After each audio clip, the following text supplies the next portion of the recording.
Happy Saturday. So, I read a lot. I read about a book a week, and I read on a lot of different topics that interest me. And recently, I started reading The Rational Male, The Player's Handbook, which is a red pill guide to game. That's literally the title. Now, if you've been online or if you've been dating, you probably have heard about red pill. And it's kind of a take on the Matrix movie where blue pill is how you've been programmed to see things, and red pill is how things really are when you unplug, in a sense, from the Matrix. And so, red pill is basically the idea that men need to unplug from this gynocentric matrix, this woman centered world, and, see themselves, put themselves in the center. So, I'm about 3 chapters away from finishing the book. The book is 40 chapters, so I'm in chapter 37.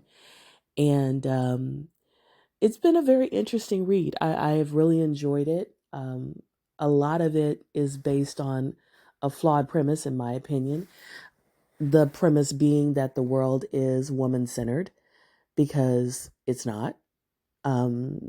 We have had 300,000 years of human life, and about 295,000 of those years were egalitarian and matriarchal, and the last 5,000 years have been patriarchal.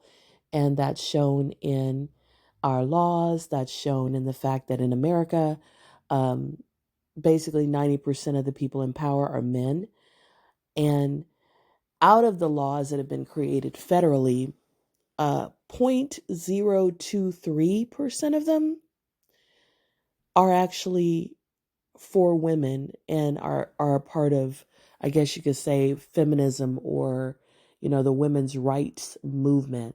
So that means that 99 point, you know what 99.70 something laws were created by men for men to improve and protect the lives of men. That's the opposite of a woman-centered world. um his premise that the world is woman centered is based on things like there being a more of a problem for men to harass women. Men are more concerned about being accused of these things, and they have to now police their own behavior in ways that their fathers and grandfathers did not. But that's, kind of like saying that a person who has to avoid using racial slurs is living in a minority centered world. It's just a slight shift of what we have viewed as acceptable. It doesn't mean that the center of the world has changed. It doesn't mean that minorities have the upper hand. Or you could also apply that to people with disabilities or anyone else that we have kind of started to realize shouldn't be treated poorly, shouldn't be talked about in certain ways, shouldn't be discriminated against. And even those ideas have come under attack, especially in the last year, where DEI has been taken out of many, federal um, policies. So we're not even holding on to the things that we've had for the last 50 years because so many people are pushing against them. So that again shows that the world in America is not woman centered, is not gynocentric. So putting that aside, that the whole premise of the book is flawed. There are very interesting concepts. That the first chapter is about brand management and realizing that as a man, excuse me, especially as a man on a dating site or having a online presence on social media, that you are presenting a brand when you go to a club, when you go to, any, what he calls sexual marketplace, when you put your post out. And you need to manage that brand. You need to think about how you're going to appear when you dress in a certain way. And you need to stand out from the crowd. Because if you just have nothing about you that makes you stand out, then that makes you invisible. And I agree with that. I agree that we all need to be aware of our image and, what are we portraying? Who do we want others to see us to be? Now, we need to be authentic, but we also need to realize that, we are portraying certain images, and sometimes those images come with preconceptions about who this person is if they dress this way or act this way. And so I do think it's good to be aware of that. I don't think you need to let it control you, but I do think it's definitely good to be aware of it. Self-reflection is powerful.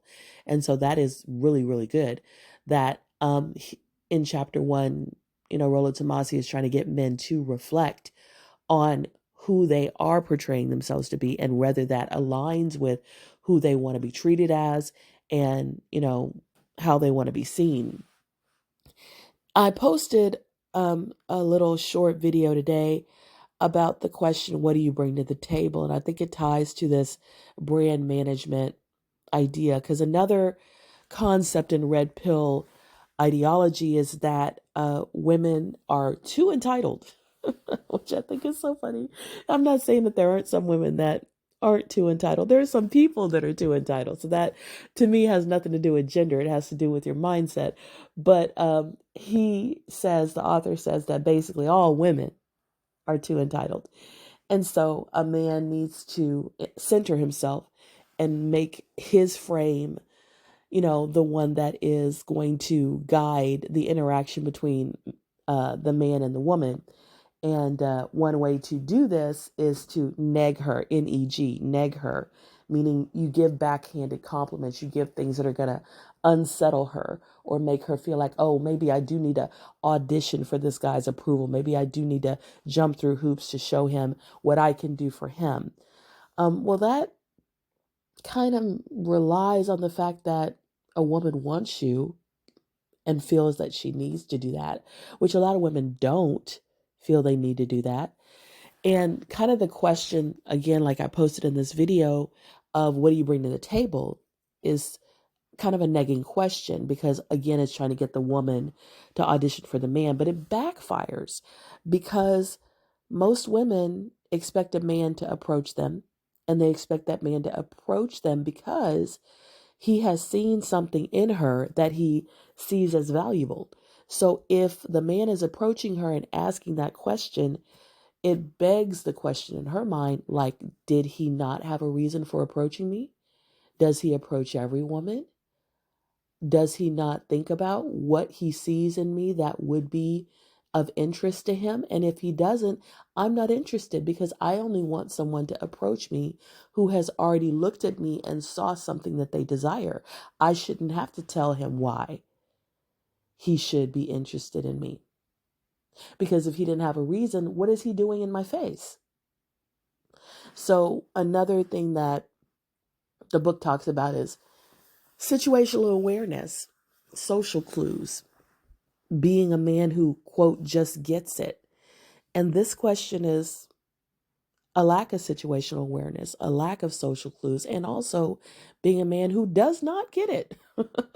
So, it is probably the biggest example that I could think of right now at this moment of a man who thinks that he's being red pill, but probably doesn't understand red pill ideology at all, because he's kind of put his foot in it and kind of just disqualified himself in one line from that woman even entertaining him. He has classified himself as not worth her time. And it doesn't matter what his image was, the brand that he tried to persuade. As soon as he opened his mouth, he was put into a category of clueless, of ridiculous, of, totally kind of off his rocker, and just a man who is a waste of time. And so I just thought that was interesting, and I wanted to share that.